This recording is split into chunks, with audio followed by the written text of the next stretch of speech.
2021년 미국 미시시피주의 한 여경이 미제 사건을 보관해두는 창고에서 의문이 가는 사건을 열어보면서 이 사건은 시작되었습니다. 그녀는 보관 창고 한쪽 구석에 보관되어 있는 유난히 오래된 하얀색 박스를 가리키며 담당 직원에게 저 사건 박스에는 무슨 사건이 보관이 되어 있냐며 물어보았습니다. 그 사건은 1992년 4월 지나가던 농부가 음식물 쓰레기통에서 이상한 물체를 발견했는데 신생아가 쓰레기통에 버려져 있었던 것이었습니다. 그녀가 발견된 곳은 피카연이라는 마을이었는데 미시시피 우이제나 국경 근처에서 약 45분 거리에 있는 인구 10,000명밖에 되지 않는 조그만 마을이었습니다. 주위에는 온통 농사를 짓는 농촌 지역이었고 사람들은 대부분 농부였습니다. 그러나 대부분의 농부들은 나이가 많고 아이를 낳을 만한 여건이 되지 않았는데 이런 조그맣고 노후된 도시에서 어떻게 이런 사건이 발생했다는 것인지 믿어지지 않았습니다. 하지만 범죄자들의 입장에서는 시신이 발견이 되지만 않았다면 그냥 평범한 일상처럼 지나갔을 사건이었습니다. 이처럼 시체를 유기하기 좋은 장소도 없을 것으로 생각했을 것입니다. 농부는 돼지를 사육하고 있었는데 가끔 시내에 나가 돼지에게 먹을 것이 있나 하며 인근 음식점 쓰레기통을 뒤지는 것이 일이었습니다. 농부가 시신을 발견한 것은 1992년 4월 15일 수요일 오후 5시였습니다. 시내에서 그래도 제법 큰 마트인 파인트리 프라자 쇼핑센터 주변의 음식물 쓰레기통을 뒤져보기로 했습니다. 그곳은 항상 다른 쓰레기통에 비해 쓸만한 음식물들이 나왔기 때문이었습니다. 농부는 한참 동안 음식물 쓰레기통을 뒤적거리던 중 쓰레기통 깊숙한 곳에 검은색 비닐봉투에 담긴 묵직한 고기 덩어리를 만지게 되었습니다. 농부는 드디어 돼지에게 먹일 만한 물건을 찾아냈다며 기분 좋게 다른 음식물들과 함께 집으로 가져갔습니다. 그러나 농부는 이전에 가져간 음식물들이 남아있어 검은색 비닐봉투를 열어보지 않고 금요일까지 내버려 두었습니다. 농부는 금요일 오후가 되어서야 돼지에게 밥을 주려고 쌓아두었던 음식물 봉투들을 풀어보았습니다. 농부는 순간 검은색 봉투를 집었던 손의 느낌이 뭔가 뭉툭한 고깃덩어리가 딱딱하게 굳어있는 듯한 느낌을 받았습니다. 평상시 같으면 내용물에 상관없이 돼지에게 마구 집어던져 주었는데 왠지 풀어보고 싶은 생각이 들었습니다.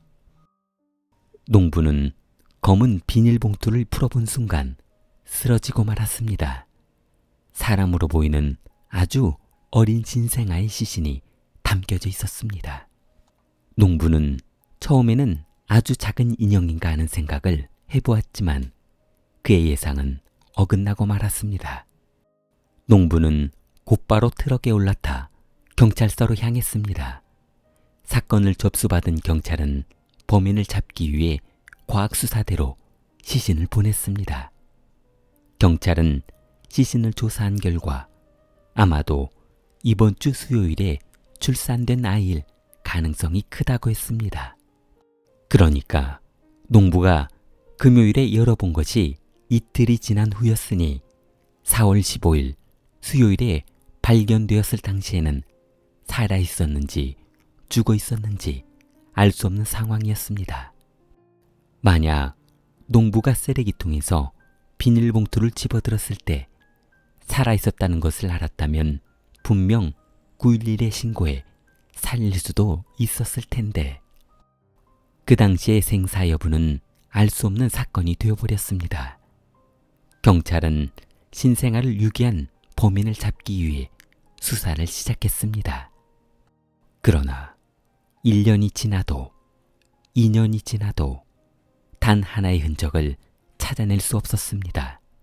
사건은 영원한 미제 사건으로 남게 되었습니다.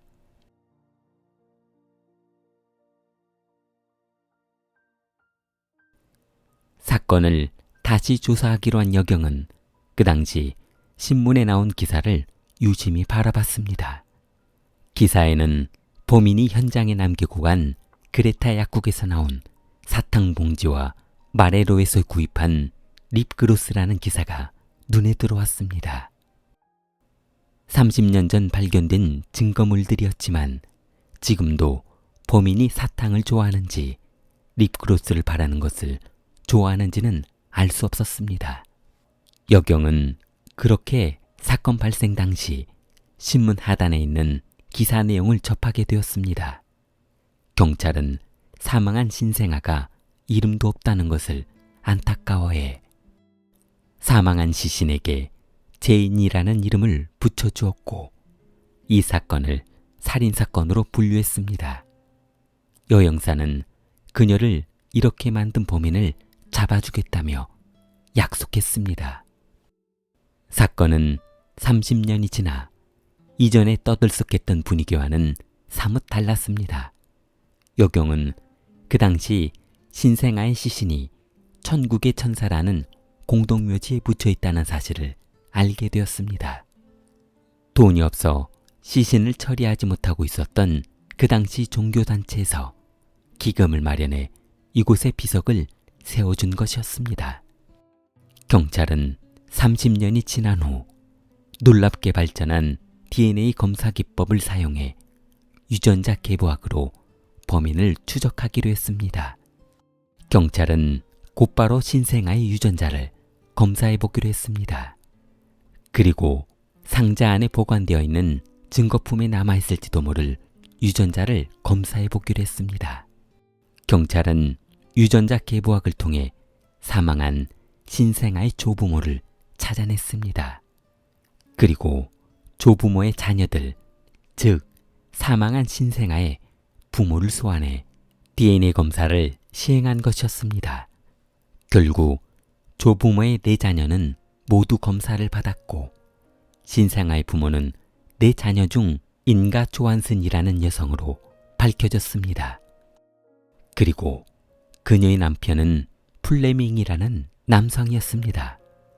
조사 결과 조한슨은 19세 때 사랑에 빠진 남성과 관계를 하다 원하지 않은 임신을 하게 되어 출산하게 되었던 것입니다. 그리고 이런 끔찍한 범죄를 저지르고 말았습니다. 지금은 이혼해서 50세의 나이에 각자 인생을 살고 있었습니다. 인가 조한슨은 루지애나에서 아이를 낳고 새로운 인생을 살고 있었습니다.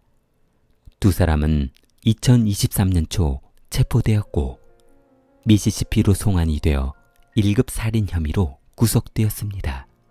재판 과정에서 인가는 아이를 출산할 당시 이미 태어나기도 전에 사망을 해서 사산한 아이라며 본인이 살인범 취급을 받는 것은 부당하다면서 무죄를 호소했습니다.